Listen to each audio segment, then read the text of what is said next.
Hi, I'm Stevie Fernandez. And I'm Trish Whitmer. Hello, and thanks for making time for us on this week's Explore Tulsa. Now, Stevie, what was the first movie you ever saw at a theater? I think it was the re-release of that darn cat from Disney at the Showboat Theater. Wait, the re-release? Yeah, back in the olden days, movies didn't go straight to HBO or Netflix. They'd bring them back to the theater a couple of years later. Ah, then you'll probably enjoy a nostalgic trip to Bixby's Nusho Theater, first opened in 1919.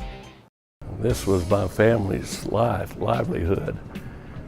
My dad came from Morris, Oklahoma to run the projectors here for Mr. Gilmore in 1940.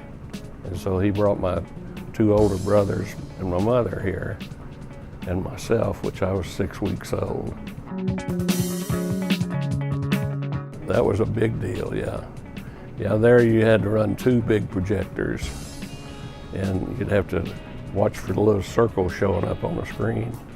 You start the lamp, and then next circle you start the motor, and the next circle you would switch the cameras from one side to the next, or projectors. It's quite a deal. And then we got here and we had, well, our whole family, we just kind of grew up in this area. And this Mr. Gilmore owned the building and owned the theater. And so he kept my dad working, and then he put us kids working, sweeping it out, selling popcorn. And I sold popcorn from the time I was 12 years old until I graduated from high school in 1958.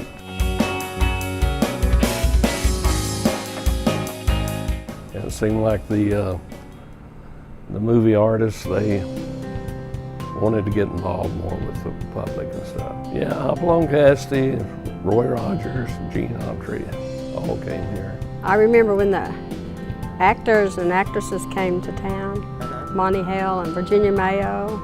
He was sitting on the edge of the stage, and I put my arm on his leg, and it felt like real hard, real muscular. You know, I was in awe.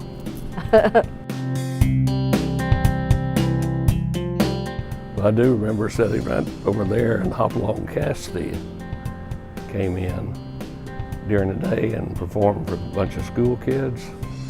And I was about maybe 13. But I was sitting by this real pretty young lady, girl, and he commented, he said, "Hey, isn't that a cute couple?" And I said, "Well, yeah, it is," but I got under the seats and crawled out because it was embarrassing. Okay, in 1996, the building came up for sale, and it was kind of in shambles. The roof was falling in. It was just in terrible, terrible shape. And so I bought it. I owned a couple of other companies, and I just started using this for storage and stuff. And I used it like that for almost 10 years. And about 6, 7 months ago, we decided to breathe new life back into it because Bixby needed something like this. Well, we had an Elvis impersonator that came out, and they come out 2 or 3 times, and we had a drummer that plays the drums and sings, he and his sister, and we have another gentleman that comes out with this guy that sings, but he's blind, and he just amazes me. Yeah, well, the people that's coming in, they'll come in and say, "Hey, I met my husband over here," or "I used to hold hands with my boyfriend over here."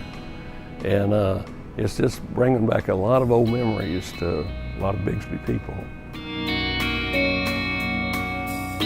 Well, it was self-satisfaction because that's what I've been after, is just trying to reach out to the people and provide something that's going to lift them up and make them enjoy life a little bit more.